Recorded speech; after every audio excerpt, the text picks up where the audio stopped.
আসুন আমরা বাইবেলটাকে বার করুন, দানিয়েল 9 অধ্যায়। আমরা চোখ বন্ধ করি, আসুন আমরা সবাই চোখ বন্ধ করি। প্রভু যিশু, আজকে যে বাক্যকে নিয়ে আমরা ধ্যান করতে যাচ্ছি প্রভু, সেই বাক্যকে প্রভু তুমি আমাদেরকে বুঝতে দয়া করো প্রভু যিশু, কারণ এটা অন্তিম কালের বিষয়ে প্রভু যিশু। ও প্রভু, আজ থেকে ও প্রভু কয়েক হাজার বছর আগে ও প্রভু দানিয়েল দ্বারা যে ও প্রভু ভবিষ্যৎবাণী করা গেছে প্রভু, ও প্রভু আমরা দাঁড়িয়ে আছি সেই সময় প্রভু যিশু, পৃথিবীর শেষ সময়। এবং দানিয়েল যা ভবিষ্যৎবাণী করেছিল ও প্রভু, তার মধ্যে অধিকাংশই 90% ও প্রভু ফুলফিল হয়ে গেছে প্রভু। তাই প্রভু যেটা বাকি আছে সেটা যেন আমরা বুঝতে ও প্রভু সক্ষম হয় প্রভু। তোমার জ্ঞান, সেই পবিত্র আত্মার জ্ঞান তুমি আমাদের দাও, আর আমাদের হৃদয়, আমাদের ও প্রভু জ্ঞান চক্ষু তুমি খুলে দাও প্রভু, যেন এই বর্তমান ও প্রভু যুগে আমরা ও প্রভু দাঁড়িয়ে বুঝতে পারি যে আগামী দিনে কি ঘটতে চলেছে প্রভু যিশু।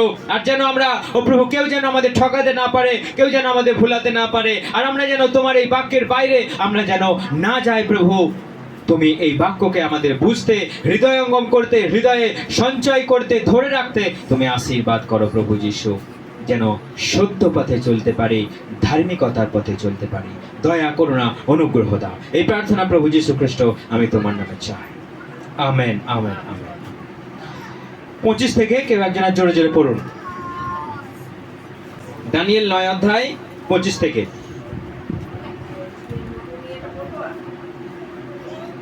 ভালো করে বুঝে নাও, জেরুজালেমের পুনর্গঠনের আদেশ জারি হওয়ার সময় থেকে জাতির কর্ণধার রূপে ঈশ্বরের অভিষিক্ত ব্যক্তির আবির্ভাবের সময় পর্যন্ত 7 সপ্তাহ কাল অতিবাহিত হবে।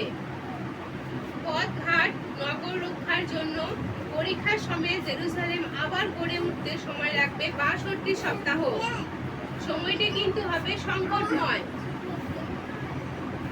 এই কাল পূর্ণ হলে ঈশ্বরের মনোনীত সেই নেতাকে অন্যায়ভাবে বধ করা হবে। এক শক্তিশালী শাসকের সৈন্যবাহিনীর আক্রমণে নগর মন্দির সব অকস্মাৎ ধূলিসাৎ হয়ে যাবে। ঠিক আছে, ঠিক আছে, সবাই শুনেছেন, আমি পড়ছি, সবাই মন দিয়ে সেটা শুনবেন। তো এখানে দানিয়েলকে স্বর্গদূত এসেছে বোঝাবার জন্য যে অন্তিমকালে কি ঘটবে, অন্তিমকালে কি ঘটবে এইটা যদি আমরা বুঝতে না পারি তাহলে যেটাই ঘটে যাক আমরা সেটা বুঝতে পারবো না। এটা কার দ্বারা ঘটলো, কেমন ঘটলো, কেন ঘটলো, এবং এটা ঘটলে আমাদের কি করণীয়, এটা ঘটলে আমাদের কি করণীয় সেটা আমাদেরকে বুঝতে হবে। সেই জন্য এখানে ভবিষ্যৎবাণী করা হয়েছে 70 সপ্তাহ। 70 সপ্তাহের ভবিষ্যৎবাণী এখানে করা হয়েছে। এখানে সেই জন্য আমি লিখে রেখেছি যে 70 সপ্তাহ।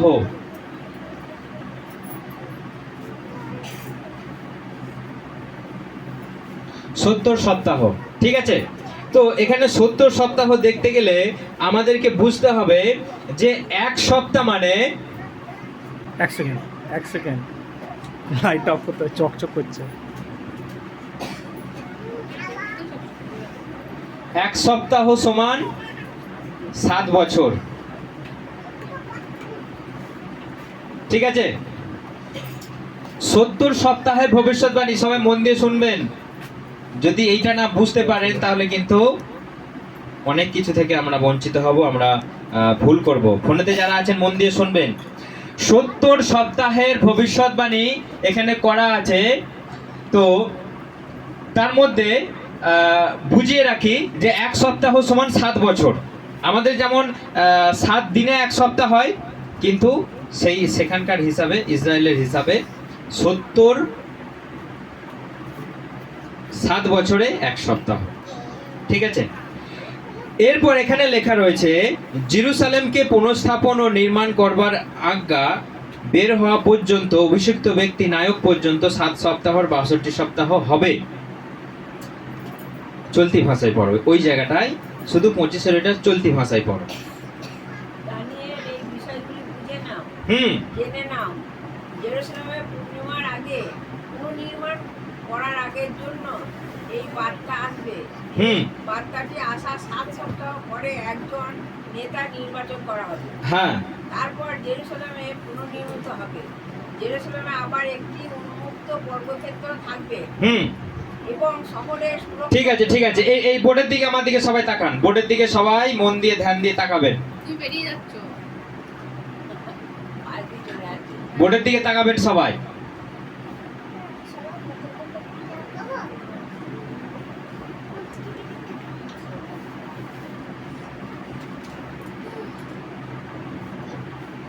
এখানে লেখা রয়েছে দেখুন, জেরুসালেমকে পুনঃস্থাপন ও নির্মাণ করবার আজ্ঞা। মানে জেরুসালেমকে যখন ধ্বংস করা হয়ে গিয়েছিল, জেরুসালেমের মন্দির, সেইটাকে আবার পুনর্নির্মাণ করবার জন্য যে নহিমীয় সেই জেরুসালেমকে নতুন করে প্রাচীর দেবার, মন্দির নির্মাণ করবার পর্যন্ত এই আদেশ বার করবার জন্য, এই বিল পাস করবার জন্য সময় লেগেছে 7 সপ্তাহ।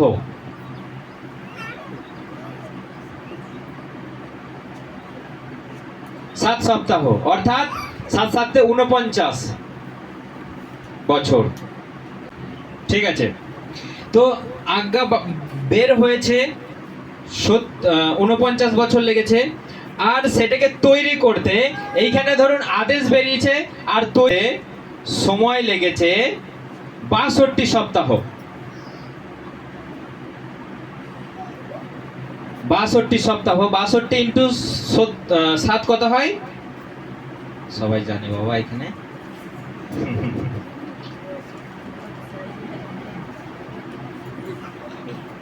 এইটা কিন্তু ঘটে গেছে, ঠিক আছে? যেই ভবিষ্যৎবাণী এখানে করা হয়েছে সেটা কিন্তু ঘটে গেছে। 62 ইন্টু 7 গুণ করুন, কত হচ্ছে? Calculator, calculator. 400। 83 ও আমি তাহলে উল্টে দিয়েছি, তাহলে 434। আচ্ছা, তাহলে 62 আর 7 কত হচ্ছে? 62 আর 7 কত? 62 আর 7 সব অঙ্কও জানে না কেউ। 69 সপ্তাহ কমপ্লিট।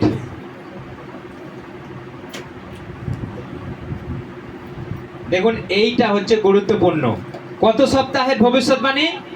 70 সপ্তাহের ভবিষ্যৎবাণী। ঠিক আছে, মাথায় ঢুকছে না পাশ দিয়ে বেরিয়ে চলে যাচ্ছে? ঢুকছে তো? 70 সপ্তাহের ভবিষ্যৎবাণীর মধ্যে পূর্ণ হয়ে গেছে কত? 69, মানে 69 সপ্তাহ কমপ্লিট হয়ে গেছে। আর একবার রিপিট করছি যে এই জেরুসালেমের মন্দিরকে তৈরি করবার আদেশ বার করেছে 7 বছর লেগে গেছে, সরি 49 বছর লেগে গেছে। কন্টিনিউ যে আমরা মন্দির তৈরি করব, জেরুসালেমকে ঘিরবো করতে করতে কত বছর লেগে গেছে? 49 বছর। এরপর জেরুসালেমের এবং তার প্রাচীর তৈরি করতে, তার নগরটাকে ঘিরতে সময় লেগে গেছে 434 বছর। এরপর লেখা রয়েছে যে সেই 62 সপ্তাহের পরে অভিষিক্ত ব্যক্তি উচ্ছিন্ন হবেন এবং তাহার কিছুই থাকবে না, আর আগামী নায়কের প্রজারা ধর্মধাম ও নগর বিনষ্ট করবে। অর্থাৎ এই যে মন্দিরটা দেখতে পাচ্ছেন, এই মন্দিরটা রাজা সলোমন যখন তৈরি করেছিল, যখন যীশুখ্রিস্ট এই জায়গায় এসে গেছে, এরপর দেখুন যীশুখ্রিস্ট এইখানে আগমন হয়েছে যীশুখ্রিস্ট। কারণ এখানে লেখা রয়েছে যে এই 62 সপ্তাহের শেষে অভিষিক্ত ব্যক্তি মানে যীশুখ্রিস্ট কে হত্যা করা হবে। এখানে লেখা রয়েছে তিনি উচ্ছিন্ন হবেন, তার আর কিচ্ছু থাকবে না। বুঝতে পারছেন সবাই? তিনি উচ্ছিন্ন হবেন, তার আর কিচ্ছু অংশ বাকি থাকবে না। তাকে যীশুখ্রিস্টকে এখানে হত্যা করে দেয়া হলো, তাকে মেরে ফেলা হলো, তার সব কিছু শেষ। এইখানে তার আর কিচ্ছু থাকবে না। এই মন্দিরটাকেও ডিস্ট্রয় করে দেয়া হয়েছিল, ধ্বংস করে দেয়া হয়েছিল। যখন রোমান সম্রাট, যখন রোম সাম্রাজ্য যখন দখল করে নিয়েছিল, তখন এই মন্দিরটাকেও একদম ভেঙে ফেলা হয়েছিল। মন্দিরের আর কিচ্ছু ছিল না। কারণ যখন তার শিষ্যরা মন্দিরটাকে বলছে প্রভু দেখো মন্দিরটা কত সুন্দর ডিজাইন করে তৈরি করা হয়েছে, প্রভু একটা কথা বলেছিলেন, তোমরা দেখবে যে এই মন্দিরের একটা ইটের উপরে একটা ইট থাকবে না। তিনি বলেছিলেন তিনি মৃত্যুবরণের 30 বছরের মধ্যে কি করেছিল? রোমিওরা এসে সেই মন্দিরটাকে ধ্বংস করে দিয়েছিল। প্রত্যেকটা ইট খুলে খুলে নিয়ে তার ভেতরে যে সোনা ছিল সব কিছু যারা চুরি করে নিয়ে মন্দিরটাকে একদম ধুলোয় মিশিয়ে দিয়ে গেছে। সেখানে অবশিষ্ট কি আছে? মাত্র একটা দেয়াল। জিহুদীদের জন্য একটা মাত্র দেয়াল অবশিষ্ট আছে। মানে আপনি মনে করুন একটা 30 ফুট একটা দেওয়াল আছে। সেই দেওয়ালটা কি তারা এখনো গিয়ে নমস্কার করে যে মসিহা উদ্ধারকর্তা পরিত্রাতা তুমি এসো এসো এসো এসো এসো, হালেলুয়া হালেলুয়া। তারা এখনো তাদের মনস্কামনা কাগজে লিখে সেই দেয়ালে গিয়ে গুঁজে দেয়। দেয়ালের যে ফাটল আছে সেই ফাটলে আমরা দেখবেন অনেক সময় কি করি, কোনো ঠাকুরের গাড়ি উঠলো সেই গাড়িতে নাম লিখে দিই আমরা, যেন আমাদের সেটা মনস্কামনাটা পূর্ণ হয়। ঠিক জিহুদিরা সেই একই কাজ করে, কোনো কাগজে কোনো একটা প্রার্থনা লিখে সেই দেয়ালে ভেতরে ফাটলে গুঁজে দিল, দিয়ে তারা মনে করে যে আমাদের জন্য উদ্ধারকর্তা সেটাই করবে। তাদের বিশ্বাস এখনো সেই দেয়াল ধরে তারা প্রার্থনা করে। কিন্তু মন্দিরটা সম্পূর্ণ গুঁড়িয়ে দিয়েছে রোমিওরা এসে, সেখানে আর কিচ্ছু অবশিষ্ট আর নেই। এখন দেখুন যে এই জায়গায় বলছে সেই অভিষিক্ত ব্যক্তি অর্থাৎ যীশু খ্রিস্ট তিনি উচ্ছিন্ন হবেন, তিনি উচ্ছিন্ন হবেন।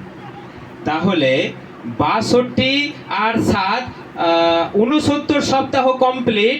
এইখানে দেখুন যীশু খ্রিস্ট যখনই মৃত্যুবরণ করে কি ঘটেছিল আমরা একটু বাইবেল বার করি। আমরা দানিয়েল এই জায়গাটায় থাকি আর আমরা মথি বার করি। মথি 27 অধ্যায় আমরা বার করি। 27 অধ্যায় 45। হ্যাঁ পড়ো। বেলা 12টা থেকে 3টে পর্যন্ত সারা দেশ অন্ধকার হয়ে রইল। হ্যাঁ। বেলা প্রায় 3টের সময় যিশু উচ্চ কণ্ঠে চিৎকার করে বলে উঠলেন, এলি এলি লামা সাবাক্তানি, অর্থাৎ ঈশ্বর আমার কেন আমায় পরিত্যাগ করেছো? সেখানে যারা তারপর 50 থেকে যিশু আবার উচ্চ কণ্ঠে চিৎকার করে প্রাণ ত্যাগ করলেন। তখনই মন্দিরের জবনিকা উপর থেকে নিচু পর্যন্ত ছিঁড়ে দুভাগ হয়ে গেল। ভূমিকম্প হলো, পর্বত বিদীর্ণ হলো, সমাধিগুলি। দেখুন যীশু খ্রিস্ট যখনই ক্রুশের উপরে চিৎকার করে নিজের প্রাণকে দিয়ে দিলেন, তখনই এখানে লেখা রয়েছে যে মন্দিরের মধ্যে যে বড় পর্দাটা ছিল সেটা দুভাগ হয়ে গেল এবং বড় বড় ভূমিকম্প হলো, বড় বড় পাথর পাহাড় পর্বত সব ভেঙে পড়তে লাগলো। বাইবেল বলছে ভূমিকম্প হলো, অনেক কিছু ঘটলো, অনেক মৃতরা জীবিত হয়ে উঠলো। অর্থাৎ যীশু খ্রিস্ট যখনই মৃত্যুকে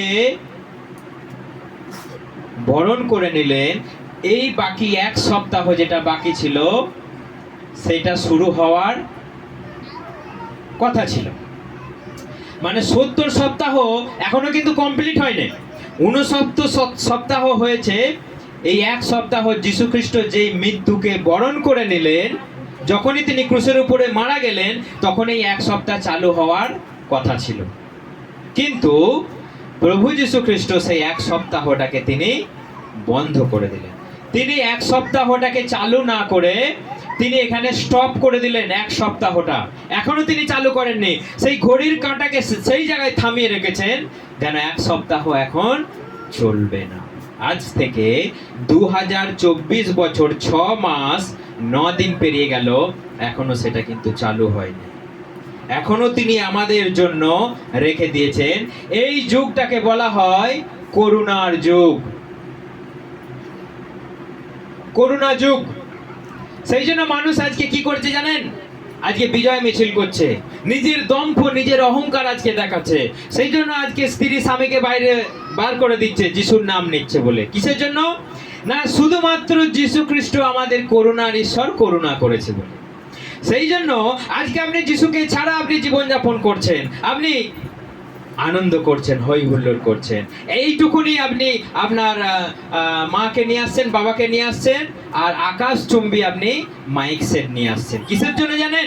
শুধু ঈশ্বর এটা করুণা করে রেখেছে বলে।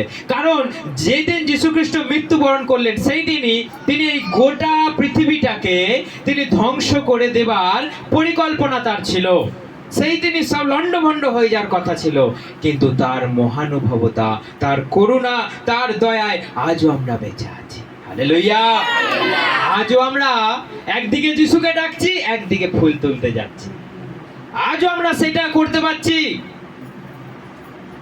শুধু যিশুকে আমরা শক্ত করে ধরতে পারছি না, তার দয়াকে আমরা চিনতে পারছি না।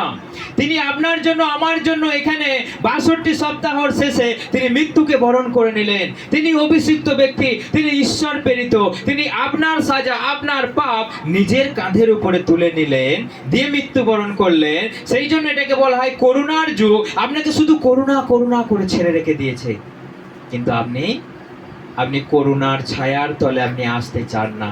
আপনি নিজের ইচ্ছা মতো, নিজের জ্ঞানে, নিজের বুদ্ধিতে চলতে চান।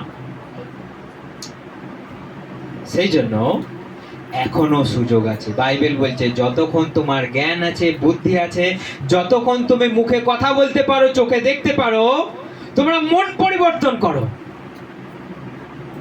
তোমরা মন পরিবর্তন করো, পাপ থেকে মন পরিবর্তন করে তোমরা আমার কাছে এসো, তোমরা জীবন পাবে।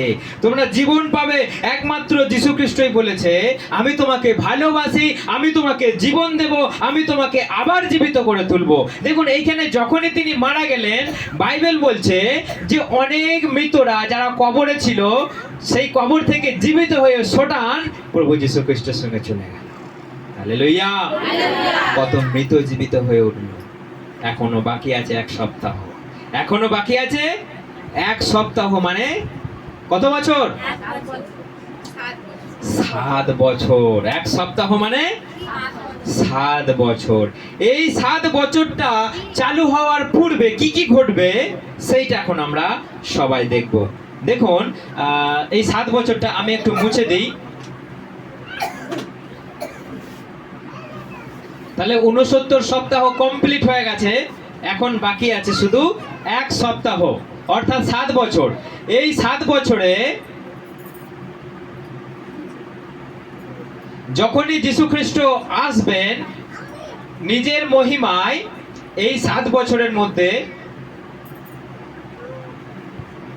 কি কি ঘটবে না, প্রথমেই আমাদের যেটা ঘটবে সেটা হচ্ছে, আপনি ফলো রাখবেন, খবর রাখবেন, যে যেই মন্দিরটাকে ভেঙে ফেলা হয়েছিল, সেই মন্দিরটা এইখানে আবার পুনর্নির্মাণ হবার জন্য প্রস্তুত হয়ে আছে। এই মন্দিরটা আবার পুনর্নির্মাণ হবার জন্য প্রস্তুত।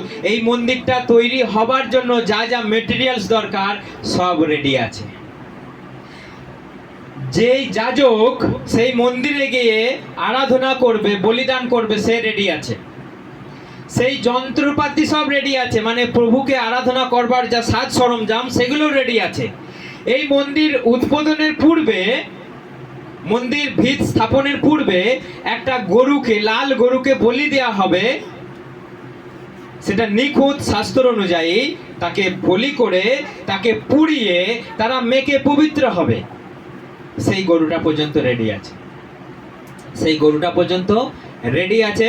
এখন শুধু পালা যে সেই মন্দির গরুটাকে তারা বলি করে পুড়িয়ে মেখে মন্দির তৈরি করবার শুধু পালা। সব সাজ সরঞ্জাম রেডি, সব রেডি, শুধু বাকি আছে পারমিশন, শুধু বাকি আছে পারমিশন। যখনই এই মন্দির তৈরি হবে, এই 1 সপ্তাহ কিন্তু চালু হয়ে যাবে। প্রভু সেই ঘড়ির কাঁটাকে ঠিক করে দেবে। তার আগে কি হবে দেখুন, এটা ইসরায়েলে এটা ঘটছে, আমাদের এখানে কি হবে দেখুন, বা সমগ্র পৃথিবীতে কি হবে। প্রথমেই ঘটবে, আপনাদের যাবতীয় যা রেশন কার্ড আছে, আধার কার্ড আছে, ভোটার কার্ড আছে, প্যান কার্ড আছে, অনেক কার্ড আছে, তো এখন রাজ্যের কার্ড আছে, সব একটা জায়গায় সীমাবদ্ধ হবে। আপনি লিংক করেছেন আধার কার্ড, প্যান কার্ড, আপনার পাসপোর্ট, ভিসা, সব এই এক জায়গায় লিংক হবে। হয়েছে? রেডি? হ্যাঁ, সমস্ত এখানে পাসপোর্ট, ভিসা টিসা যত কিছু আছে, আপনার আধার কার্ড, প্যান কার্ড সব এক জায়গায় লিংক হবে। দ্বিতীয় হবে আপনার যে টাকা পয়সা, আজকালকার দিনে যে আমরা টাকা পয়সা টাকে করে নিয়ে ঘুরে বেড়াই, মানি ব্যাগে নিয়ে ঘুরে বেড়াই, সেই টাকা পয়সা আউট হয়ে যাবে, সেটা হবে ক্যাশলেস। সব লিখছি না, সবাই মাথায় রাখবেন। দ্বিতীয় নম্বর হচ্ছে ক্যাশলেস, অর্থাৎ এখন দেখবেন ফোন পেতে গুগল দখল করবার জন্য সেই মন্দিরটাকে হিন্দু সমস্ত মুসলিমরা দখল করবার জন্য লড়াই চলবে, তখনই সেই অ্যান্টিক্রাইস্ট অর্থাৎ খ্রিস্ট বিরোধী এই জায়গায় উঠবে।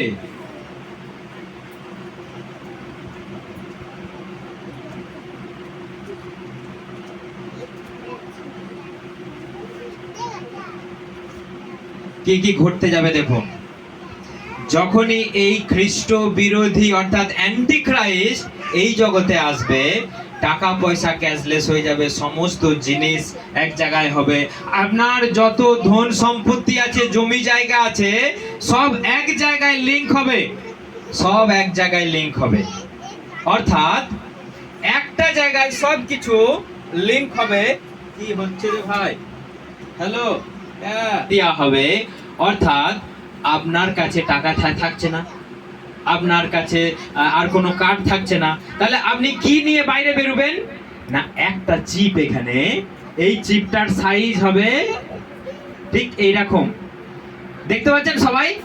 চিপটার সাইজ হবে কি এইরকম, চালের মতো লম্বা, ঠিক চাল যতটা বড় সেরকম চালের মতো অ্যাকুরেট সাইজ হবে, দিয়ে আপনার হাতের এই জায়গাতে পুশ করে দেওয়া।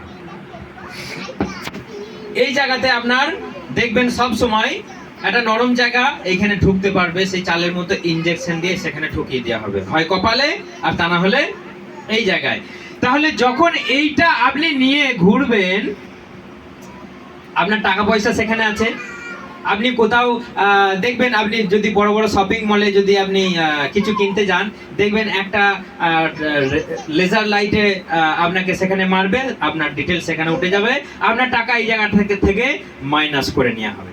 আপনি জমি রেজিস্ট্রি করতে যান, এইখানে দেখবে আপনার কতটা জমি, কতটা দাগ নাম্বার আছে, এখানে ধরা পড়ে যাবে। সমস্ত কিছু একটা জায়গাতে যখনই সীমাবদ্ধ হবে, এই অ্যান্টিক্রাইস্ট সেই সুযোগটাকে নিয়ে নেবে, সমস্ত মানুষের ভেতরে ঢুকিয়ে দেবে, এবং এই চিপটার ভেতরে তার 666 তার নিজের নামের সংখ্যা দিয়ে দেবে। সে সারাটা জগৎকে এক করে নেবে। এবং এইখানে আর একটা বিষয় হবে, এই অ্যান্টিক্রাইস্ট আসার মুহূর্তে কি হবে জানেন? সমস্ত পৃথিবী এক হয়ে যাবে, সমস্ত পৃথিবী এক হয়ে যাবে, একটা দেশ হবে, একটা প্রধানমন্ত্রী। আজকে যেমন আমাদের দেশের প্রধানমন্ত্রী, বাংলাদেশের, পাকিস্তানের, আমেরিকা, ইংল্যান্ড, লন্ডন, যা কিছু বলবেন আপনি, সব জায়গাকার যেমন প্রধানমন্ত্রী আলাদা আলাদা আছে, এই শেষ সময়ে সমগ্র পৃথিবী একটা সুতোয় বাঁধা থাকবে। আপনি যেখানেই যান পাসপোর্ট লাগবে না, ভিসা লাগবে না, আপনি যেখানে যান আর টাকা নিয়ে যেতে হবে না, আপনার টাকা আর মানি ব্যাগ চুরি করে নেবে না, ব্যাগ থেকে কেউ ক্যাশ আপনার বার করে নেবে না, কারণ সবকিছু থাকবে ডিজিটাল, সবকিছু থাকবে আপনার ক্যাশ আপনার সেই চিপের ভেতরে থাকবে। এখন দেখবেন বড় বড় ফ্যাক্টরিগুলোতে আপনি যখন কাজে ঢুকবেন, আপনি মুখটাকে শো করে দেবেন, কিংবা সেই চিপ অনেক জায়গায় শুরু হয়ে গেছে, বড় বড় ফ্যাক্টরিতে সেই চিপটাকে শো করে দেবেন, আপনার সই হয়ে যাবে। আপনি যখন বেরিয়ে আসবেন, চিপটাকে শো করে দেবেন, বেরিয়ে চলে আসবেন, আপনার কাজের আউট হয়ে যাবে। অলরেডি চালু হয়ে গেছে এই সুবিধা। যখন এই রমরমিয়ে সারা পৃথিবীতে শুরু হয়ে যাবে, অ্যান্টিক্রাইস্ট উঠবে এবং এই মন্দিরটাকে তৈরি করবে। এই মন্দিরটাকে তৈরি করবে তখনই এই অ্যান্টিক্রাইস্ট কি হবে, এরপর আমরা বাইবেল পড়বো। আমার সঙ্গে সবাই বাইবেল বার করুন। প্রকাশিত বাক্য 13 অধ্যায় সবাই বার করুন। প্রকাশিত বাক্য 13 অধ্যায় 5 পড়ো, 5। আচ্ছা, এইটা থেকে দানিয়েল বার কর, দানিয়েল 9 অধ্যায় বার কর, এটা থেকে দানিয়েল 9 অধ্যায়। আর এখান থেকে প্রকাশিত বাক্য 13 অধ্যায় 5 পড়ো। গর্ব করা ও ঈশ্বরের নিন্দা করা, এই জন্য পশুটিকে অনুমতি দেওয়া হলো। 42 মাস ধরে এই কাজ করবার ক্ষমতা তাকে দেওয়া হলো। তাতে সে ঈশ্বরের অপমান করতে শুরু করলো। ঈশ্বরের নামে তারা বাসস্থান আর স্বর্গবাসী সকলকে নিন্দা করতে লাগলো। ঠিক আছে, দেখুন এইখানে অ্যান্টিখ্রাইস্ট উঠে এসেই প্রথমে যে এইখানে যুদ্ধ খেলাটা চলছিল, যুদ্ধ খেলা মানে কি সমস্ত দেশ কি করবে, ইসরায়েলের বিরুদ্ধে যুদ্ধ করবে, ইসরায়েলের বিরুদ্ধে যুদ্ধ করবে, তাকে অধিকার করবার চেষ্টা করবে। এই এসে কি করবে, দানিয়েল পর 9 অধ্যায় 27 কি লেখা রয়েছে, কি লেখা রয়েছে? 7 বছরের জন্য অনেকের সঙ্গে সেই শাসনকর্তা সিদ্ধি করবে, কিন্তু 7 বছরের না না না না শান্তি স্থাপন করবে, এই কথাটা লেখা রয়েছে। শান্তি স্থাপনের জন্য 7 বছর সে অনেকের সঙ্গে কি করবে, শান্তি নিয়ে আসবে। অর্থাৎ যখনই সবাই সেইটা দখল করবার জন্য উঠে পেরে লেগেছে, অ্যান্টিখ্রাইস্ট এসে সেই 7 বছরের মধ্যে সে কি করবে, সমস্ত মানুষের মধ্যে, পৃথিবীর মধ্যে শান্তি নিয়ে আসবে। সবাই লড়াই ঝগড়া সব ভুলে যাবে, লড়াই ঝগড়া সব ভুলে যাবে। তখন থেকে 7 বছর চালু হবে। 7 বছরটাকে এখানে পড়ো, এটা লেখা, এটা কি লেখা আছে 5 পড়ো। গর্ব করা ও ঈশ্বরের নিন্দা করার জন্য সেই পশুটিকে অনুমতি দেওয়া হলো। 42 মাস ধরে এই কাজ করার ক্ষমতা তাকে দেওয়া হলো। দেখুন 42 মাস মানে 3.5 বছর। 3.5 বছর ধরে প্রথম পাঠ চলবে। সে কিন্তু 7 বছর অনেকের সঙ্গে নিয়ম তৈরি করেছে, শান্তি আর অশান্তি হবে না, সমস্ত মানুষকে এক করে নিয়ে চলবে। সমস্ত যে জিহুদিরা তারা ঈশ্বর ঈশ্বর করে ডাকছে, ঈশ্বর ঈশ্বর তুমি এসো, তুমি এসো, পরিত্রাতা তুমি এসো, তারা যখনই আসবে সেই অ্যান্টিখ্রাইস্ট সে আশ্চর্য কাজ করবে, মাটির মূর্তিগুলোকে শক্তি দেবে, সে কথা বলবে, মাটির মূর্তিগুলো কথা বলবে, আশ্চর্য চমৎকার কাজ করবে, অনেক মানুষকে তিনি সুস্থ করবেন। সেই অ্যান্টিখ্রাইস্ট অনেক মানুষকে সুস্থ করবে এবং সমস্ত মানুষ মনে করবে এই মুক্তিদাতা। এবং 3.5 বছর জিহুদীদের জন্য খুব শান্তি, খুব শান্তি, খুব শান্তি। 3.5 বছর জিহুদীদের জন্য খুব শান্তি, খুব আনন্দ করবে, বলবে এই আমাদের মসিহা, এই আমাদের উদ্ধারকর্তা। সে দিন রাত সে মন্দিরে কি হবে, আরাধনা হবে, মন্দিরে বলিদান হবে। কিন্তু যেই 3.5 বছরের মাঝখানে সে কি করবে, সেই মন্দিরের, এই মন্দিরের মাঝখানে শুয়োর বলি করবে। এখানে কি লেখা রয়েছে আমরা একবার পড়ি, দানিয়েল 9 অধ্যায় 27। আমরা দানিয়েল বার করি। আমি দানিয়েলটাকে বার করে রাখতে বললাম একজনকে। যখন ভবিষ্যৎ অনেক লোকের সঙ্গে একটি চুক্তি করবে, এই চুক্তিতে 1 সপ্তাহ পর্যন্ত অব্যাহত থাকবে। হ্যাঁ, এই চুক্তি অর্থাৎ এই শান্তি 1 সপ্তাহ মানে গোটা 7 বছর চলবে, গোটা 7 বছর। তার মাঝখানে কি লেখা আছে, পড়ো। অর্ধেক সপ্তাহের জন্য উৎসর্গ এবং নৈবেদ্য সময় বন্ধ হবে। হ্যাঁ, অর্থাৎ এই অর্ধেক সপ্তাহে সে নৈবেদ্য এবং সমস্ত কিছু বলিদান, পুজো অর্চনা যা কিছু সেই মন্দিরে হতো সে বন্ধ করে দেবে, শুয়োর বলি করবে আর নিজেকে বলবে আমি ঈশ্বর, আমি ঈশ্বর, আমি মসিহা। যখনই সেই কাজটা করবে তখনই সমস্ত জিহুদিরা 3.5 বছর চলবে, এটাও 3.5 বছর চলবে, সমস্ত জিহুদিরা তার কাছ থেকে দূর হয়ে যাবে। যখনই দূর হয়ে যাবে সবাইকে টেনে নিয়ে আসবে, যে কেউ আসবে না তাকে সেই অ্যান্টিখ্রাইস্ট হত্যা করবে, তা না হলে বিতাড়িত করবে। আপনি কোথায় যাবেন, কারণ আপনার হাতে তো কি লাগানো আছে, চিপ লাগানো আছে। তো এর মাঝখানে আর একটা বিষয় ঘটে যাবে, সেইটা হচ্ছে র্যাপচার, অর্থাৎ প্রভু যীশু খ্রিস্টের আর একটা গোপন আগমন। সমস্ত মানুষ এই জায়গায় যারা থাকবে তাদেরকে প্রভু যীশু খ্রিস্ট ডাইরেক্ট স্বর্গে তুলে নিয়ে চলে যাবে। হালেলুয়া। তো আপনার কাছে যদি পবিত্রতা ধার্মিকতা যদি না থাকে তাহলে কিন্তু আপনি তার সঙ্গে ডাইরেক্ট যেতে পারবেন না, তাহলে আপনি তার সঙ্গে আকাশে যেতে পারবেন না। দেখুন এখানে বাইবেলে লেখা রয়েছে প্রকাশিত বাক্য যে আমরা সেই মসিহা অর্থাৎ উদ্ধারকর্তার বিবাহ ভোজে আমরা সবাই সামিল হব, অর্থাৎ সবাই আমরা ডাইরেক্ট এখান থেকে উঠে চলে যাব। যখনই সমস্ত মানুষ ডাইরেক্ট স্বর্গে চলে যাবে, জীবিত থাকতে থাকতেই এখান থেকে ডাইরেক্ট স্বর্গে চলে যাবে, সেই টাইমে পৃথিবীতে আরো হুলুস তুলুস পড়ে যাবে। তখন অ্যান্টিখ্রাইস্ট সমস্ত মানুষকে কি করবে? ভুলাবে যে ওদেরকে এলিয়ানে তুলে নিয়ে চলে গেছে, ওদেরকে যে যীশু খ্রিস্ট তুলে নিয়ে চলে গেছে সেইটা আবার মানুষের মনকে ভুলাবে যে ওদেরকে এলিয়ানে তুলে নিয়ে চলে গেছে। তো এরপর হয়ে গেল এই 3.5 বছরের মধ্যখানে প্রচন্ড অত্যাচার, হানি, খুন খারাপ।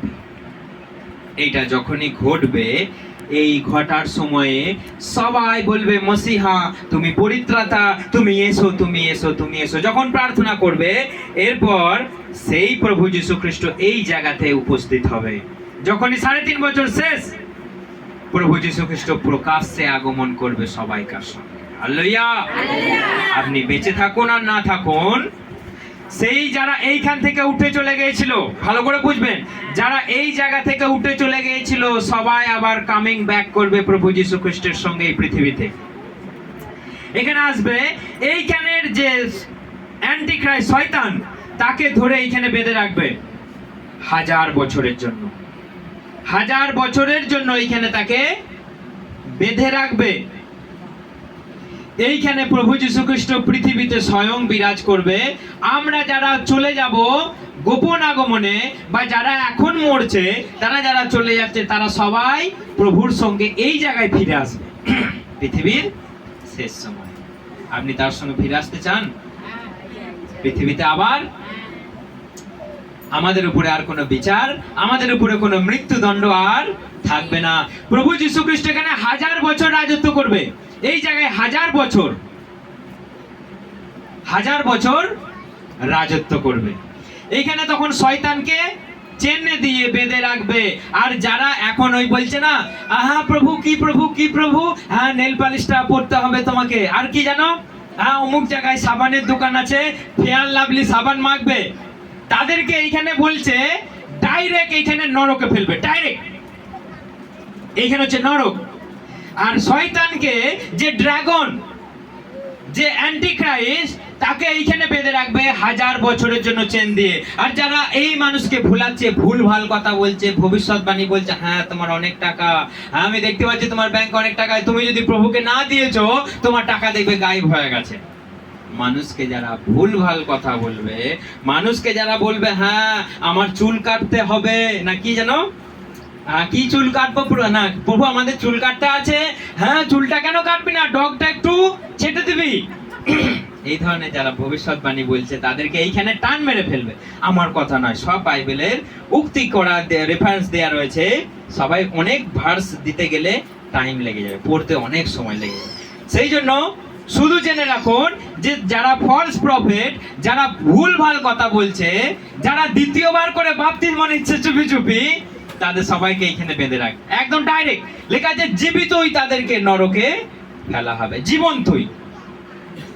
যারা মানুষকে ভুলাচ্ছে, ভুলভাল তান্ত্রিকের হাত থেকে মানুষকে ভুলাচ্ছে, যারা বলছে আমার কাছে এসো তোমার হাত থেকে আমি বলে দেবো তোমার কি চলছে, তাদেরকে এইখানে ফেলে দেওয়া হবে। আর অ্যান্টিখ্রাইস্টকে এইখানে বেঁধে দেওয়া হবে। এখন তাহলে এখানে কি চলছে? এইখানে চলছে, দেখুন এখানে মথিতে আপনারা পড়বেন, মথি 25 অধ্যায়, যে প্রভু এখানে 1000 বছর রাজত্ব করবে, শান্তি শান্তি আর শান্তি। এখানে কোনো হিংসা, মারামারি, লড়াই থাকবে না, কারণ সেই পাপিষ্ঠকেই তো প্রভু এখানে বেঁধে রেখেছে। এটা কি কালি শেষ নাকি? সেই পাপিষ্ঠকেই প্রভু এখানে বেঁধে রেখেছে। আর সেই আজে বাজে যারা ভুল কথা বলে, শুকিয়ে যাচ্ছে এই গরমে, তাদেরকে এইখানে বেঁধে রেখেছে। তাহলে এখানে আর কেউ নাই, মানুষকে ভুলভাল কথা বলার কেউ নাই। 1000 বছর এখানে শান্তি যখন চলবে, আমরা সেখানে সবাই থাকবো প্রভুর সঙ্গে। বাইবেল বলছে প্রভুর সঙ্গে ওঠা বসা, খাওয়া দাওয়া, প্রভুর সঙ্গে গান, আরাধনা, বেড়াতে যাওয়া, সবকিছু প্রভু যীশু খ্রিস্ট স্বয়ং আমাদের সঙ্গে থাকবে। হালেলুয়া! সেই দিনটা কত সুন্দর হবে, আমরা কল্পনারও অতীত সেই দিনটা কত সুন্দর হবে। যদি এখন আপনি ধার্মিকতায়, পবিত্রতায়, সৎ পথে জীবনযাপন করেন, তবে আপনি এই দিনটা দেখতে পারবেন। তা না হলে কোথায় দেখতে পাবেন সেই দিনটা? এই দেখুন এইখানে কি বলেন তো, শুধু দাও দাও দাও দাও করে আগুন জ্বলছে, আগুন। এই আগুনে যদি আপনি যেতে না চান, তাহলে এখন আপনি যিশুর কাছে বলুন, প্রভু তুমি আমাকে ক্ষমা করো, প্রভু তুমি আমাকে ক্ষমা করো, আমাকে দয়া করো। আমি এখনো যে ফুল তুলতে যাচ্ছি, তুমি আমাকে ক্ষমা করো, আমি আর ফুল তুলতে যাব না। আর আমি কোথায় সেন ভালো ধূপ আছে আমি আর দেখতে যাব না। কারণ ঈশ্বর আপনার ফুলে, আপনার ধূপে সন্তুষ্ট হয় না, আপনি করতে পারবেন না। আর আপনি সেই বড় বড় মানুষদের পা ধুইয়ে দিলেও আপনার ধার্মিকতা হবে না। আপনিও মানুষ, আমিও মানুষ, আমার পা ধুইয়ে দিলে আপনি কিছুই উপকার পাবেন না। আমাকে ভালোবাসলে আপনি কিছু উপকার পাবেন।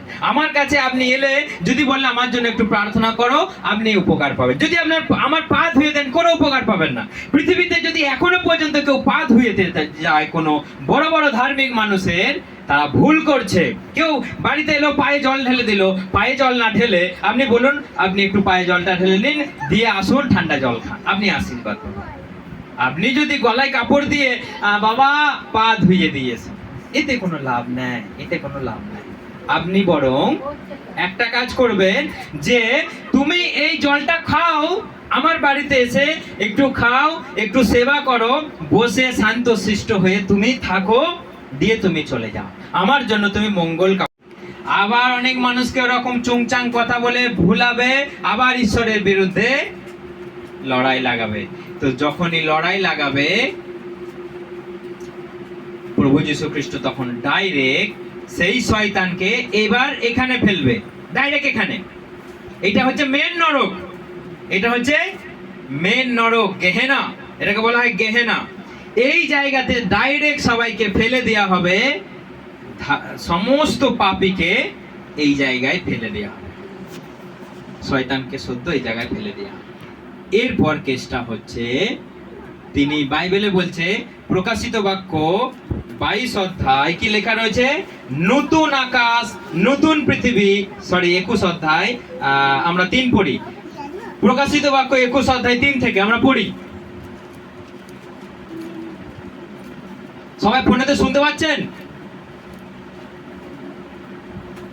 ফোনেতে শুনতে পাচ্ছেন কেউ? পড়ছে না কেন?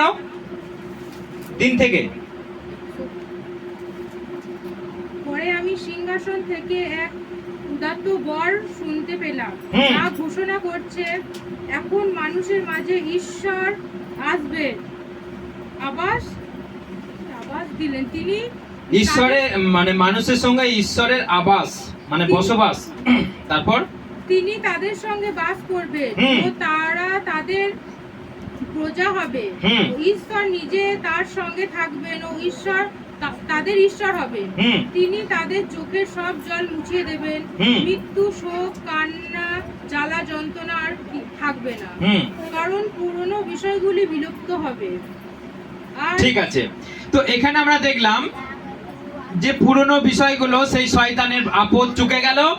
এরপর এখানে নতুন আকাশ নতুন পৃথিবী, এবং সুন্দর করে যেমন নতুন জেরুসালেমে সেই গাছ ছিল, এবং প্রভু স্বয়ং আদম হবার সঙ্গে যেমন বাস করত, সেই দিন আমাদের সামনে আসন্ন আসতে চলেছে। হালেলুয়া!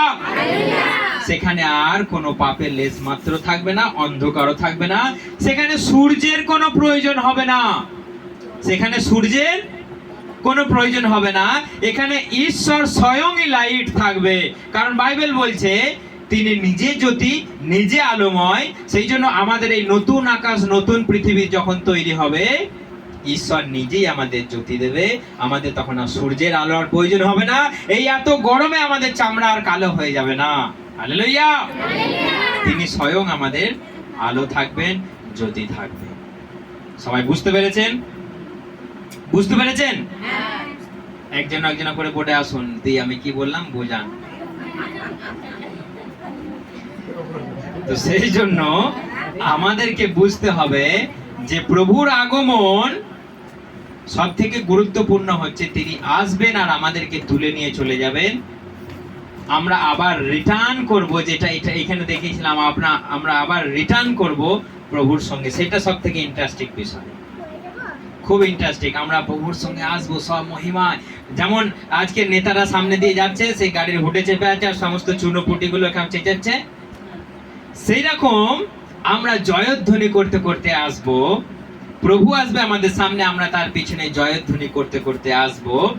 আমরা দেখব প্রভু যীশু খ্রিস্ট স্বয়ং সেই ড্রাগনকে, সেই আদি সাপকে, সেই অ্যান্টি খ্রাইস্টকে কেমন করে বন্দি করবে, কেমন করে প্রভু যীশু খ্রিস্ট শয়তানকে হত্যা করে নরকে ফেলবে। আমরা সবাই চুনোপুটিগুলো কি করবো জানেন? সব মন্দ আত্মা যেখানে পড়ে আছে তাদেরকে ধরে করে দেবো আমরা। খুব জ্বালিয়েছিস নয়? ওর ভেতরে ঢুকে ওকে করেছি, ওকে খুব বলেছি, হ্যাঁ হ্যাঁ আমি দেখতে পাচ্ছি, হ্যাঁ বামুনিয়া থেকে তুমি একটা ফেয়ার লাভলি সামান খুব বলেছি নয়? আমরা তাদেরকে বার করে বেরোখান থেকে, বেরিয়ে যা। আমরা মারবো, প্রভু মারবে কাকে? শয়তানকে মারবে। আমরা এই চুনোপুটির দলগুলোকে চুলের মুঠিতে বেরোখান থেকে, খুব জ্বালিয়েছিস, আমরা তাদেরকে মারবো। তো এই বিষয়টা খুব আনন্দের হবে যদি আপনারা আসতে পারেন, যদি আপনারা এখান থেকে র্যাপচার হতে পারেন, তবেই হবে। না হলে কিন্তু সেই দিনটা দেখতে পাবেন না। তা না হলে আপনাকেই মারবে, সে দিয়ে কোথায় ফেলবে? সেই নরক গেহেনা। সেই জন্য সবাই খুব সাবধান, প্রার্থনা করুন। এখনো যদি কিছু ভুল করেন আপনি ক্ষমা চান, এখনো যদি কিছু অন্যায় করেন আপনি ক্ষমা চান। এখনো সময় আছে, মরে যাননি কেউ এখনো। যতক্ষণ বেঁচে আছেন আপনি ঈশ্বরকে বলুন, ঈশ্বর তুমি আমাকে ক্ষমা করো, ঈশ্বর ক্ষমা করবে। আর যদি এখনো যেগুলো বললাম ফুল তুলতে যাচ্ছেন, আপনি সাবধান হয়ে যান। তা নাহলে কিন্তু মাথায় বাজ পড়ে গেলেও কেউ বাঁচাবে না। কারণ শেষকালে খুব ভয়ঙ্কর দিন আসছে, খুব ভয়ঙ্কর দিন। যেই কথাগুলো আমি বলেছি এখানে রাইট চিহ্ন দিয়ে, সেগুলো সব ঘটছে। আপনি ভাববেন না এগুলো কবে ঘটবে, সব ঘটছে একটা একটা করে। সেই জন্য আমি সব বললাম যে এই ঘটছে, সবাই সাবধান হয়ে যান।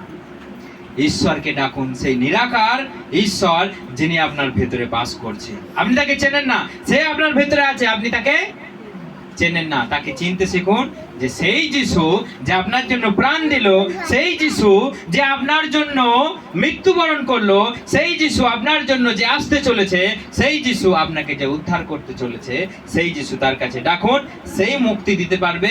তার কাছে আছে ক্ষমা, অনুগ্রহ, নচেত আপনি কোথাও যেতে পারবেন না, কোথাও কিছু করতে পারবেন না। শেষকালে আপনার জন্য আছে নরকের আগুন। হালেলুয়া, জয় যিশু। সবাই বুঝতে পেরেছেন? ঈশ্বর সকলকে আশীর্বাদ করুক এবং বিশ্বাসের সঙ্গে ধৈর্য ধরে থাকুন। সবাই ফোনেতে যারা আছেন